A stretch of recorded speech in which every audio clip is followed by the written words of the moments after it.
네, 이재명 대통령의 병원년 새해를 맞아 신년사를 통해 대전환을 통한 대도약이라는 집권 2년차 국정 청사진을 제시했습니다. 6.3 지방선거를 앞둔 정치권의 향방도 함께 짚어보겠습니다. 네, 오늘 최진 대통령 리더십 연구원장, 이용호 전 국민의힘 의원, 이택수 리얼미터 대표와 자세한 내용 짚어보겠습니다. 세 분 어서 오십시오. 네, 안녕하십니까. 예. 자, 이렇게 새해 첫날 방송에 출연해 주셔서 감사드립니다. 네. 예, 새해 복 많이 받으시고요. 새해 복 많이 받으시죠. 네. 자, 이재명 대통령이 신년사를 통해서 올해를 대한민국이 대도약하는 원년으로 만들겠다고 밝혔는데요. 먼저 관련 발언 듣고 대담을 시작해 보겠습니다. 본격적인 결실의 시간을 열어젖히겠습니다. 국민들께서 작년보다 나은 올해를 삶 속에서 직접 느끼실 수 있도록 정부가 할 수 있는 모든 역량을 쏟아붓겠습니다. 예, 이재명 대통령이 취임 후 첫 신년사에서 회복의 시간을 넘어 지방 상생, 안전, 문화, 평화로 대표되는 5대 대전환을 통해서 국가 대도약의 원년을 만들겠다라고 이렇게 밝혔습니다. 이 신년사 좀 어떻게 들으셨는지요? 그 대전환 그리고 대도약, 성장 같은 키워드로 말씀하셨는데 네. 이거는 중도나 보수적인 가치입니다. 그래서 새해도 대통령이 상당히 좀 통합적인 행보를 전방위로 강화하겠구나라는 생각이 들었고요. 예. 그리고 성장의 패러다임을 바꾸겠다라고 하면서 중앙정부 주도의 성장에서 지방 주도의 성장으로 바뀌겠다라고 얘기했거든요. 그러면서 이제 서울은 경제 수도로, 그리고 중부권은 행정 수도로, 그리고 남부권은 해양 수도로 하겠다라고 이제 구체적으로 지방화 시대를 선언을 했는데 예. 이게 공교롭게도 이제 금년 내로 예상돼 6월 예상돼 지방선거와도 맞물려 있지 않습니까? 다분히 아마 그런 부분을 좀 의식하지 않았나 싶습니다. 그래서 전반적으로 보면 대통령의 신년 메시지가 정치 경제적 효과 못지않게 어떤 표심의 효과도 기대를 하고 말씀을 한 것 같다는 생각이 들었습니다. 예. 우리가 사실 뭐든지 이제 처음에 더더욱 이제 관심이 가기 마련이잖아요. 취임 후 첫 신년사인데 좀 어떻게 들으셨는지요? 저는 신년사 자체는 감동적으로 들었습니다. 내용은 아주 훌륭한 것 같아요. 예. 근데 이제 우리가 신년에 늘 개인들도 그렇고 1년 계획을 세우잖아요. 그게 좀 작심삼일이 안 되도록 했으면 좋겠다는 말씀을 드리고요. 예. 아마 회복의 시간을 넘어서 무슨 대전환을 통해서 대도약을 하겠다 이런 말씀이신데 회복의 시간이라고 하는 것은 아마 내란 계엄 이런 걸 염두에 두고 그런 것을 정상화시킨 다음에 올해부터는 대전환을 해서 국민 통합을 시켜서 우리 국민들이 원하는 정치를 해나가겠다 그런 말씀이신 것 같아요. 그런 차원에서는 제대로 방향은 잡으신 것 같다는 말씀을 드리고 지금 약속하신 내용을 제대로 실천해 주셨으면 좋겠다는 그런 그 당부를 좀 드립니다. 그리고 또 한 가지는 국민 통합을 좀 했으면 좋겠어요. 예.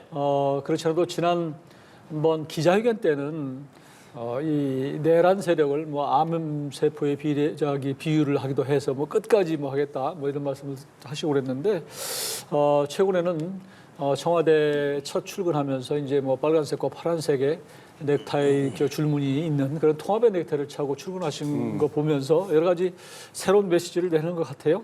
그리고 이혜훈 전 지금 의원 우리 국민의힘 쪽에서 이제 그 지명을 했는데 관련해서도 아마 염두에 두고 이게 파란색이 권한을 갖고 있다고 해서 모든 사람이 다 파란색일 수는 없는 거 아니냐 이런 것들을 보면은 그런 대로 통합적 메시지를 내고 있는 것 같아서요.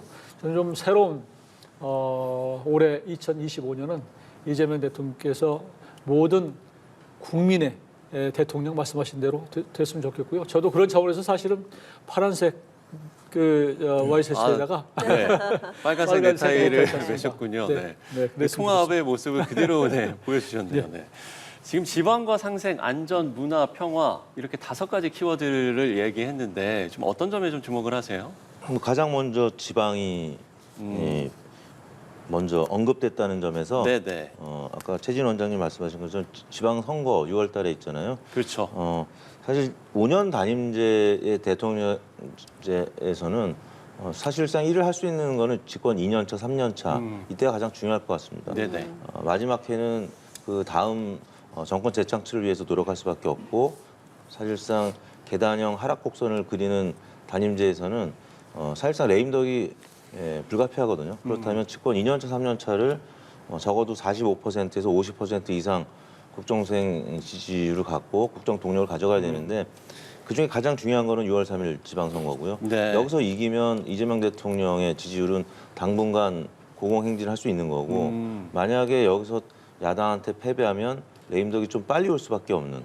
그래서 지난 과거 대통령을 보면 노무현, 이명박, 윤석열 대통령은 집권 1년차, 2년차 때 좀 고전을 했어요. 네. 그러다가 이제 이명박 대통령 같은 경우는 2년차 이후에 지지율이 좀 회복이 됐고 박근혜 문재인 대통령은 집권 1년차, 2년차 때 그래도 안정적인 지지율을 기록하면서 집권 3년차, 4년차 때까지는 좀 괜찮은 지지율을 유지했거든요.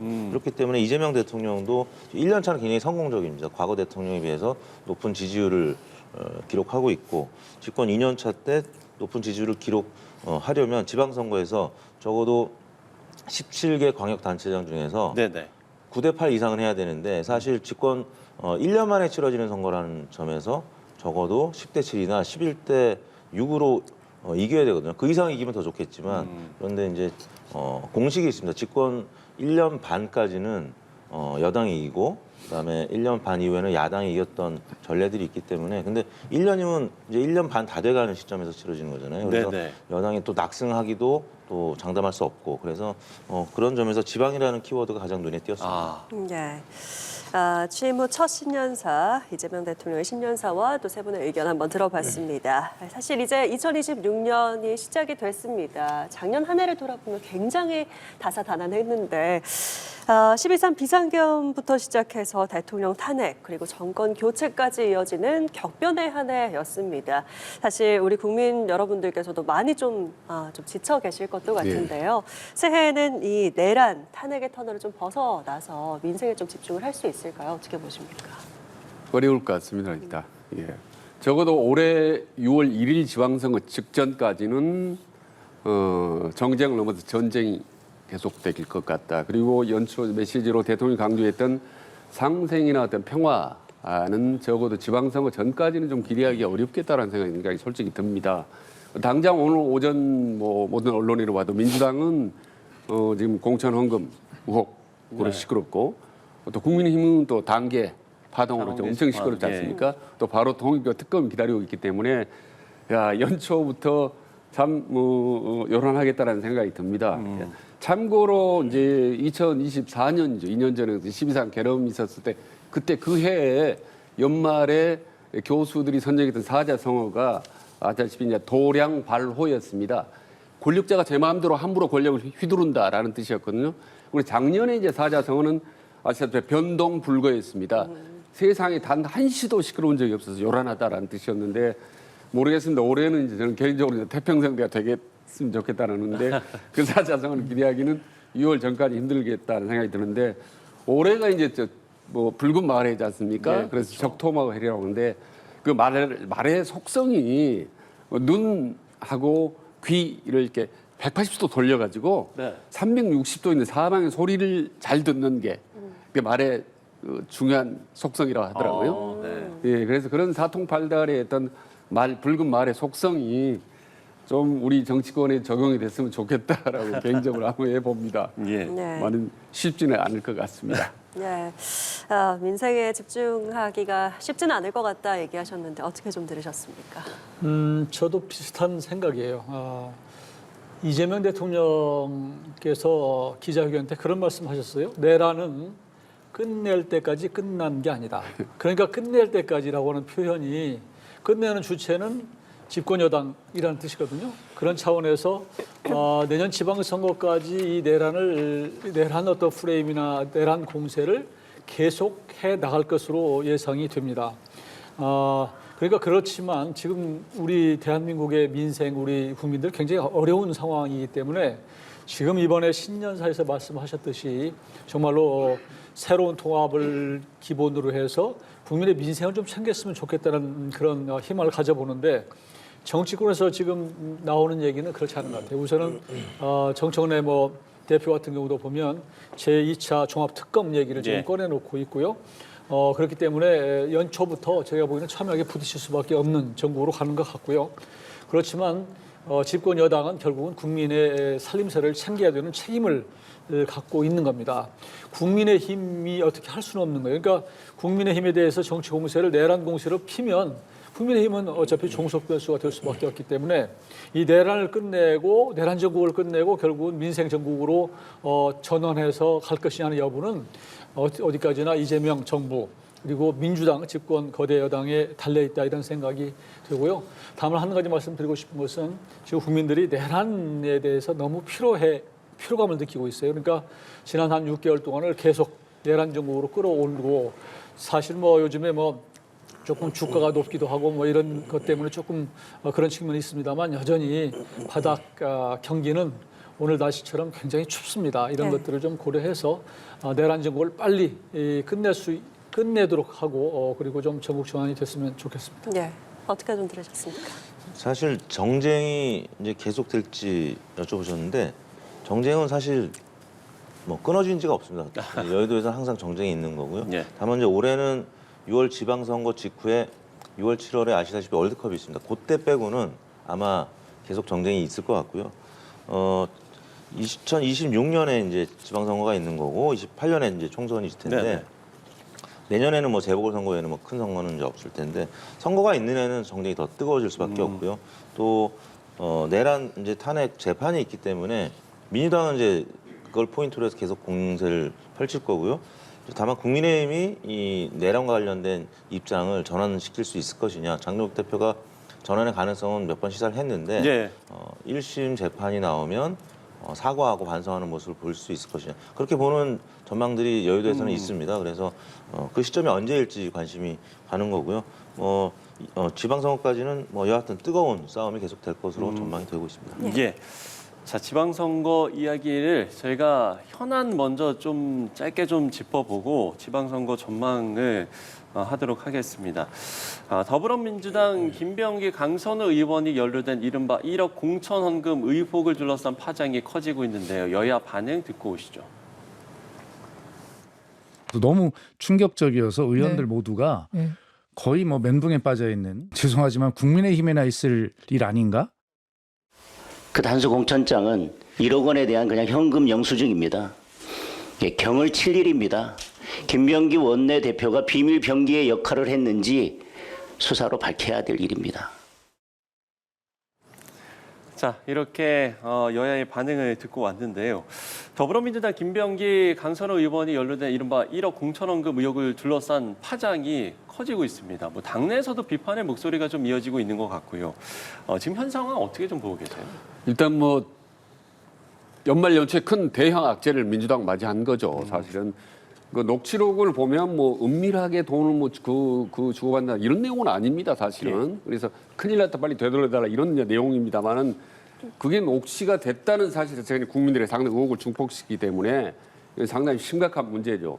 더구나 멘붕이라는 표현을 대변이 있었는데 사실은 이게 멘탈 붕괴라는 뜻 아닙니까? 정신이 완전히 뭐 나갈 정도로 충격을 받았다. 민주당이 그 계획인데 이거는 빨리 신속하게 그리고 강력하게 경찰 수사와 민주당 내부 어떤 그 자체 조사 이 두 가지가 병행돼야 됩니다. 그래서 오히려 국민들이 생각하는 것 이상으로 더 속전속결 속으로 진상을 파헤치지 않으면은 네. 그 부메랑 도출하는 민주당으로 들어오기 때문에 훨씬 야당이라는 경찰보다 더 강도 높게 민주당이 앞장서서 이 사태 수습을 빨리 서둘러야 된다는 생각이 듭니다. 예, 민주당이 자체적으로 더 빠르게 이 사태를 수습해야 된다라고 이야기를 해주셨는데 이 상황 어떻게 보고 계세요? 저도 이제 대부분 국민들도 그렇겠지만 아마 녹취록을 많이 들으셨을 거예요. 근데 예. 녹취록 내용을 들어보면 결국은 김경이라고 하는 시의원 후보 그 당시에 컷오프 대상이었던 것 같고 그래서 이제 컷오프가 되니까 사전에 뭐 1억을 보좌관이 뭐 이렇게 갖고 있었던 것 같은데 아마 그 대가성이 있겠죠. 그런데 이제 컷오프가 되니까 이제 강선우 의원이 그 당시에 그 공관의 간사인 김병기 의원한테 가서 나 좀 살려달라 이런 거 아니에요?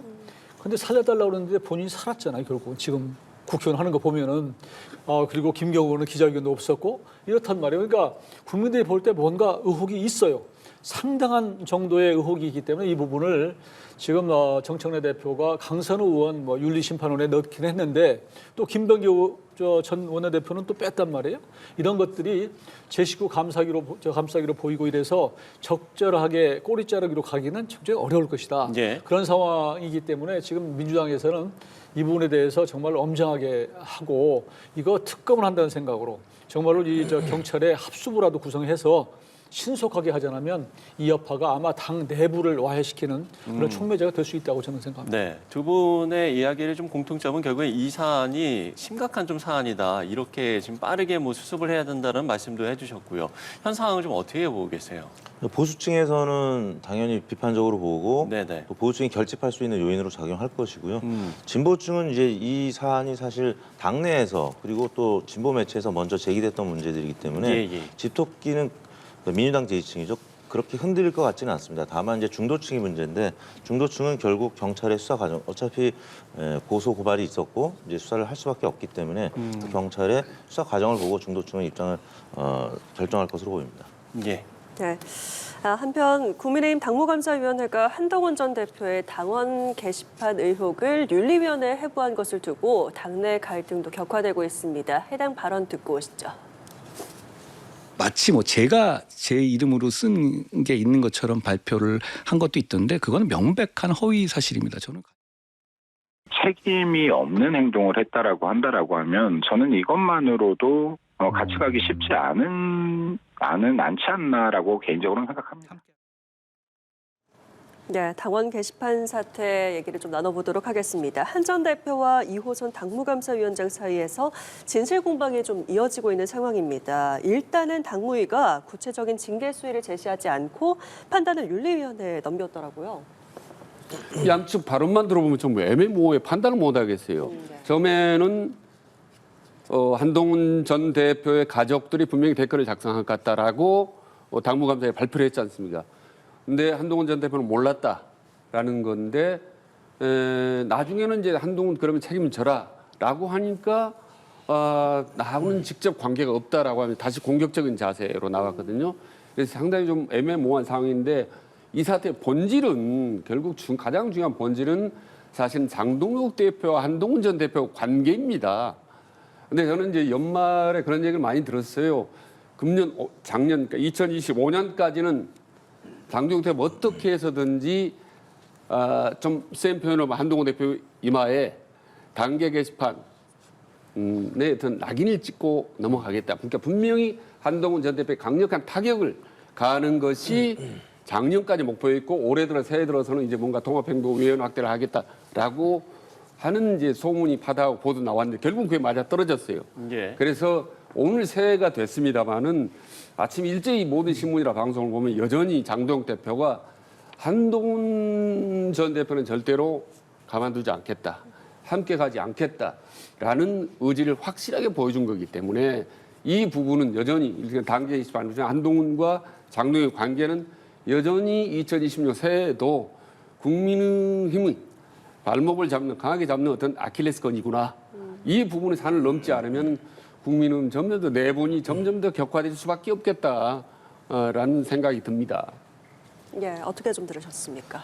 우선 이 사안은 한동훈 전 대표의 가족이 대통령을 비판하는 글을 올렸다는 거거든요. 그런데 이 사실을 한동훈 전 대표는 뒤늦게 알았다고 사실 고백했어요. 이 문제가 처음부터 불거졌었을 때 한동훈 전 대표가 이게 나중에 알아보니까 우리 가족이 했다 이렇게 얘기하고 부덕의 소치라고 했으면 하고 넘어갔으면 아무 문제가 안 될 내용이에요, 사실은.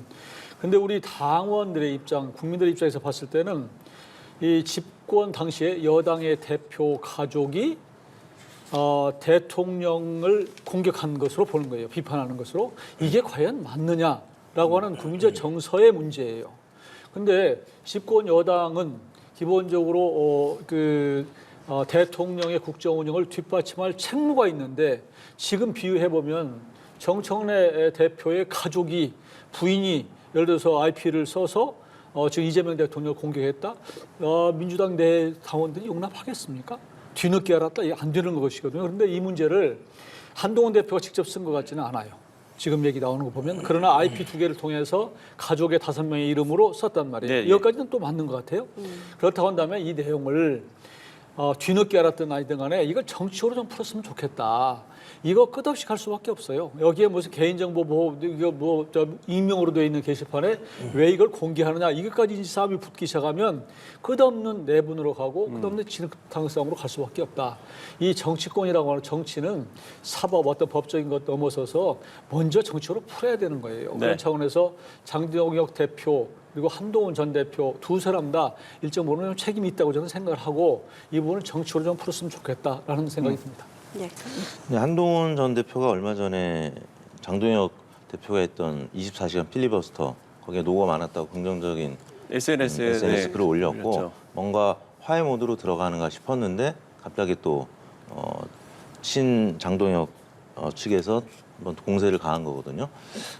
문제는 이제 앞으로 장동혁 대표의 입장일 것 같습니다. 일단 장동혁 대표 주변 측근들은 굉장히 거부감을 지금 한번 보인 거고요. 앞으로 이제 지방선거 때 사실 지난 대선 때 이재명 후보가 49.42% 득표했고 그다음에 김문수 후보하고 이준석 후보 득표를 합치면 49.49. 어떻게 보면 두 후보가 그냥 단순 합산하면 이길 수도 있었던 굉장히 팽팽한 선거였다는 점을 감안하면 장동혁 대표는 뺄셈의 정치가 아니라 덧셈의 정치를 해야 되는 건 맞죠. 한동훈 더 나아가서 이준석 대표하고도 힘을 합쳐야 되는데 지금 상황은 덧셈보다 뺄셈의 정치의 과정인 것 같아서 지난주 예. 국민의힘 지지율이 좀 올랐다가 또 최근 들어서 약간 주춤하거든요. 그래서 장동혁 대표의 입장이 향후에 어떨지에 따라서 이 부분은 전환이 될지 아니면 또 악화가 될지 이제 지켜봐야 될 것 같습니다. 예. 네. 앞서 이제 여야의 현안들을 한 가지씩 짚어봤다면 지금부터 이제 지방선거 좀 이야기를 해볼 텐데요. 이번 이제 2026년에 아마도 이제 정치권의 최대 화두 당연히 이제 지방선거일 것 같습니다. 이번 지방선거에서 가장 중요하게 봐야 할 관전 포인트를 저희가 좀 짚어봤으면 좋겠는데 이 부분은 이택수 대표께서 좀 해주시면 좋을 것 같은데요. 네, 선거에 이제 세 가지 요소가 인물, 정책, 구도인데 네. 역시 제가 아까 대선 얘기 잠깐 말씀드렸습니다만 구도가 또 굉장히 중요한 포인트가 될 것 같아요. 예. 특히 진보 진영보다는 보수 진영, 개혁신당과 국민의힘이 연대하고 합당할 것인가. 합당까지는 좀 요원해 보입니다만 연대할 가능성이 있을지. 지난 사실 경기도 선거도 굉장히 팽팽하게 아주 0.15%포인트라는 박빙의 이제 투표가 됐었는데요. 예, 예. 사실 분열만 안 됐다면 보수 진영이 이길 수 있는 단체장 선거가 몇 군데 있었거든요. 그런 차원에서 이준석 대표하고 장동혁 대표가 연대할 수 있을 것이냐. 네, 구도의 문제가 가장 중요하고 나머지 정책 인물이야 이제 각 당에서 경선 과정을 통해서 근데 그 경선 과정도 당심을 70%냐 50%냐 이런 부분들 좀 봐야 될 것 같고요. 또 서울시 같은 경우는 정원호 후보 성동구청장이 출마할 것으로 알려지면서 예, 예. 정책 대결 구도도 관심이 될 것 같은데 무엇보다 가장 중요한 거는 구도의 문제다. 네, 진보 진영도 조국혁신당과 연대할 수 있을 것이냐 뭐 이런 부분들 보면 좀 의미 있는 선거가 될 것 같습니다. 예, 네. 우리가 이제 선거에서 인물, 정책, 구도 이 세 가지가 중요하다라고 이야기를 하는데 구도를 짚어주거든요. 어떻게 좀 동의하십니까? 관전 포인트 어떻게 보세요? 저는 이제 사이클을 좀 중시합니다, 사실은. 사이클이요. 예, 총선이나 지방선거나 대선 때마다 이제 돌아가는 사이클이 있는데 지방선거를 제가 1회부터 8회까지 쭉 보니까 완승과 완패의 사이클이 있더라고요. 큰 틀에서 보니까 어느 때 보수 정당이 완승을 하면 그 다음에는 진보 정당이 완승을 하고 한 번씩 되돌아가는 그런 큰 흐름이 보이던데 예. 예를 들면 2018년 또 그때 7회 지방선거 때 보면 문재인 정부 때 민주당이 완승을 했습니다. 그러니까 전국의 17개 광역단체장 중에 14개를 석권을 했습니다. 그리고 서울에 있는 게 구청장들이 있지 않습니까? 한두 군데 빼고 전부 다 완전히 완승을 거뒀습니다. 민주당이. 네. 기억하실지 모르겠는데. 근데 그로부터 4년이 지나서 2022년 이제 8회 지방선거 때 보니까 윤석열 정부 이제 초반이었죠. 바로 이제 취임식하고 나서 한 달 좀 넘어서 지방선거를 했는데 국민의힘이 완승을 했습니다. 네. 광역 전체 17개 중에 이제 12개를 완승을 했죠. 민주당은 광주, 전남북, 제주도 빼고는 경기도 한 군데에서 이겼습니다. 그러니까 사실상 완전히 완승을 한 거죠. 그래서 이번에는 그렇다면 그 사이클로 본다면 민주당에게 상당히 유리한 이제 구도가 형성이 되는 거죠. 거기다가 지금 이재명 정부가 출범한 지 1년 정도 되기 때문에 이거는 정권 심판론보다는 정권 안정론이 좀 더 먹힐 가능성이 높습니다. 그래서 큰 사이클로 보면은 상당히 민주당이 유리한 구도다. 그리고 과거 보면 이제 여러 가지 악재들이 막 크고 작은 악재, 호재 이런 거 터지지만 그게 크게 결정적인 영향을 미치지는 않더라고요. 제가 볼 때 대선 더더욱 그러고 지방선거도 그러기 때문에 과연 이번 지방선거, 6월 지방선거도 그 사이클이 그대로 적중을 해서 민주당이 상당히 유리한 지형이 형성이 될지 그대로 적중이 될지 이 부분을 저는 개인적으로 주목을 하고 있습니다. 그렇군요. 사이클을 이야기해 주셨습니다. 참 좀 흥미로운 분석인 것 같기도 하고요. 어떻게 좀 관전 포인트를 보세요? 정권 초반에는 대체로 이 집권 여당한테 유리한 결과가 지금까지 나왔습니다. 지난 지방선거에서도 당시에 윤석열 대통령이 취임하자마자 이게 됐던 그 선거이기 때문에 많은 곳에서 사실 국민의힘이 이겼던 것이고요. 그렇지만 이번에는 이제 거꾸로 민주당 집권 1년 차에 하는 것이기 때문에 전체적으로 분위기나 구도를 보면은 민주당한테 굉장히 유리한 그런 상황일 수밖에 없다.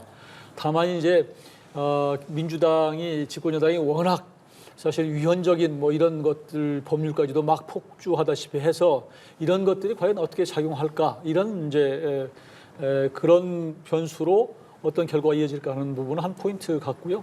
또 하나는 조금 전에 이제 구도 말씀하셨는데 구도는 국민의힘과 개혁신당이 서로 연대하는 거 이 부분도 있지만 또 한 가지는 조국신당이 있어요. 그래서 민주당과 조국신당이 연대할 것인지 아니면 조국 신당에서 조국 전 대표가 지금 앞으로 본인의 정치적 활로를 위해서 얼마나 후보를 내서 독자적으로 할 것인가 하는 이 부분도 관전 포인트 같고요.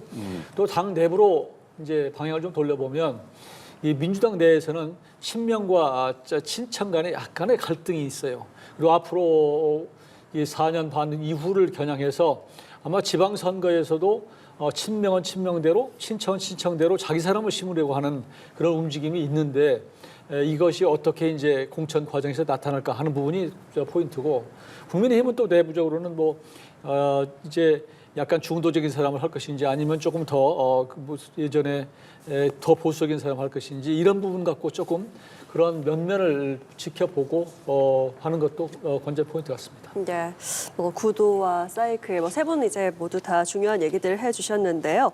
다음은 신년 여론조사를 좀 짚어보도록 하겠습니다. 동아일보의 여론조사 보고 이어갈 텐데요. 이 대통령의 국정 수행 긍정 평가가 현재 61.7% 그리고 부정 평가가 33.6%로 집계가 됐습니다. 집권 1년 차 가장 잘한 일로는 외교 또 국민 소통이 꼽혔는데요.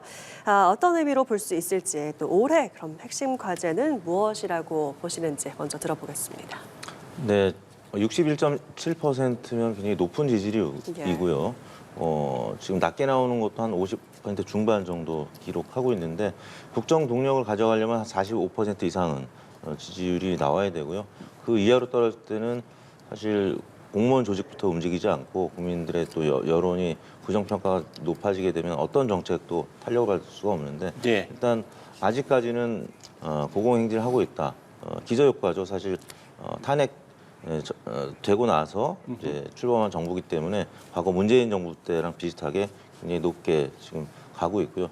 또 최근 들어서 뭐 에이펙이라든지 G20 정상회담 등의 외교 성과도 또 있었고 또 이재명 대통령이 직접 국민과의 소통을 강조해서 윤석열 정부 초기에 도어 스태핑은 사실상 실패했는데 지금까지 국민 소통을 하면서 이재명 정부에 대한 점수는 좀 후하게 나오고 있는 것 같습니다. 아까 말씀드린 것처럼 집권 2년 차는 이제 1년 차 때 국정을 파악하고 2년 차 때부터 이제 본격적인 드라이브를 걸어야 되는 시기인데 그런 점에서는 토대는 굉장히 잘 갖춰져 있다. 문제는 반복해서 말씀드리지만 다가오는 지방선거, 중간평가적인 성격이기 때문에 여기에서 승리를 해야만 2년차, 3년차 때 원활한 국정이 이루어질 수 있을 것이라고 전망이 됩니다. 네, 지금 화면에 저희가 시도지사 선거 정당별 지지도도 함께 좀 띄워드리고 있습니다. 계속 좀 질문을 이어가 보도록 하겠습니다. 올해 핵심 과제도 무엇이라고 보십니까? 저는 그 신년사를 이재명 대통령께서 매일 한 번씩 좀 읽어보셨으면 좋겠어요. 그래서 초심을 잃지 않으면 저는 뭐 아주 잘 되지 않을까 싶은 생각이 드는데요. 무엇보다도 통합이고 두 번째는 민생을 챙기는 문제입니다. 지금 주가가 좀 높아져서 호주머니가 좀 두둑해졌다 이런 얘기를 하시는 분들도 있는데 환율을 생각하면 또 그렇지도 않아요. 그러니까 고환율이 돼가지고 지금 해외여행 가기가 정말로 힘든 상황이 됐어요. 최근에 태국인가 여행을 갔다 온 분이 네. 한국 돈을 잘 안 받는다고 그래요. 어. 이만큼 한국 돈이 절하되는 바람에 해외에서 원화에 대한 신뢰가 많이 떨어진 상태다. 그래서 주가가 올란 만큼 환율이 올랐기 때문에 실제로는 주가는 제자리처럼 돼 있는 겁니다. 이런 측면에서 무엇보다도 필요한 것은 국민의 우리 민생을 챙기는 것이다. 라는 말씀을 꼭 드립니다. 네, 마지막으로 짧게 한 말씀 들어볼 수 있을 것 같습니다. 일단 요즘 들어서 말이죠. 국민들이 대통령 국정 운영에 대한 점수는 상당히 짜게 주는 편입니다. 그런 점에서 이제 50% 초중반만 유지하더라도 네. 상당히 선방을 하고 있다라는 측면인데 61%라는 것은 상당히 높은 수치고요. 그리고 요즘 이제 언론에 뭐 항상 연일 나오고 있지만 사실 민주당의 악재가 많지 않습니까? 예를 들면 뭐 내란전단 재판부라든지 통일교 특검 그리고 뭐 정보통신보호법 이런 부분들이 보면은 상당히 민주당이나 대통령 상당히 비판의 어떤 강도가 많이 쏟아지고 있죠. 거기다가 이제 공천 의혹까지. 그럼에도 불구하고 대통령 지지도가 60% 넘는다라는 거는 조금 전에 말씀드린 정치적 변수가 그렇게 중산층에 그리고 중도층에 큰 민심에 영향을 미치지 못한다라는 증거죠. 근데 대통령 이제 지지율이 높은 이유 중에 봤더니 이제 외교가 1위인데 17.8%. 저는 이 부분은 사실은 크게 중시하지는 않습니다. 모든 역대 대통령이 지표가 높을 때 1위는 외교였거든요. 그렇기 때문에 중시 않지만 두 번째 국민 소통이 17.6%로 아주 근소하게 2위인데 이 부분은 상당히 좀 중시하죠. 역대 대통령들이 말해 초반에 제일 점수가 낮았던 게 소통입니다. 왜냐하면 자신감이 넘치기 때문에 그냥 막 강하게 밀어붙이거든요. 그렇기 때문에 대표 소통 점수가 낮죠. 그런 반면에 이재명 대통령이 가장 두 번째로 높다라는 것. 이건 아마 이제 작년 연말에 부처 업무 보고 뭐 이런 부분에 대해서 소통을 하고 그다음에 이제 기자회견 같은 거 하면 이제 과거에 윤석열 대통령 상당히 대비되지 않습니까? 그런 면에서 소통이 많이 점수를 얻은 것 같다. 거기다가 이제 이런 소통의 점수는 정책 신뢰로 이어지기 때문에 대통령이 상당히 고무적이다. 다만 소통은 몇 가지 여러 가지가 있습니다. 국민과 소통이 제일 중요하지만 두 번째로 중요한 게 아시다시피 여야의 소통 아닙니까? 그래서 이 부분은 새해에는 좀 더 이재명 대통령이 여야 소통에 신경을 더 많이 썼으면 좋겠다라는 바람입니다. 예, 알겠습니다. 자, 2026년 정치권 한 해를 세 분과 함께 전망해봤습니다. 최진 대통령 리더십 연구원장, 이용호 전 국민의힘 의원, 이택수 리얼미터 대표 세 분과 이야기 나눠봤습니다. 오늘 말씀 고맙습니다. 네, 감사합니다. 고맙습니다.